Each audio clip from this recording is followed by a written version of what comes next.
ប្រយុទ្ធមិនគឺមក12រំលងអធិរាជនឹងគឺមានការលើកជាមួយនឹងកប៉ាល់មួយដែលមានការដឹកជាមួយនឹងទូកុងតឺន័រនឹងគឺចំនួន290ទូបងប្អូនគឺដឹកពីប្រទេសម៉ាឡេស៊ីទៅបង់ក្លាដេសហើយបងប្អូនណានឹងតាមការដែលថាចុះព័ត៌មាននៅក្នុងប្រទេសថៃ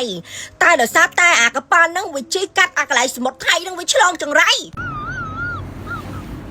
អត់ធ្វើឲ្យកប៉ាល់នឹងធ្លាក់កុងតឺន័រចូលទៅក្នុងសមុទ្ររកឃើញចំនួន14កុងតឺន័រនឹងគឺមានការផ្ទុកជាមួយនឹងសារធាតុគេហៅថាគ្រោះថ្នាក់ប៉ះពាល់ទៅដល់មនុស្សយើងបងប្អូនណាបើសិនតែចូលទៅក្នុងសមុទ្រវាអាចនឹងមានការប៉ះពាល់ទៅដល់ត្រីដល់ទឹកសមុទ្រវាមានជាតិពុលជាតិអីចឹងទៅអាអ្នកយកទៅ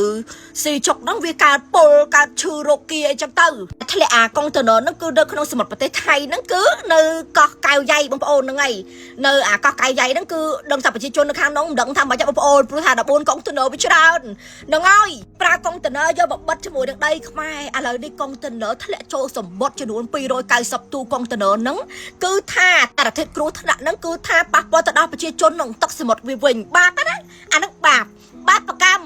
តន់ហន់គាត់ថាបងប្អូនដឹងហើយថាវាយកកុងតឺន័រមកបិទដីខ្មែរដូច្នេះឥឡូវនេះគឺថាទេវតាខាងគេហៅថាផ្លូវទឹកណាហ្នឹងហើយដាក់ទោសឲ្យដាក់ឲ្យជាមួយនឹង14ទូកុងតឺន័រធ្លាក់ចូលជាមួយនឹងសារធាតុពុលសារធាតុគ្រោះថ្នាក់ចូលទៅប្រជាជនឯងឲ្យមានការវិវក់ឬថាធ្វើទុកបុកម្នេញពួកហែងដូចគ្នា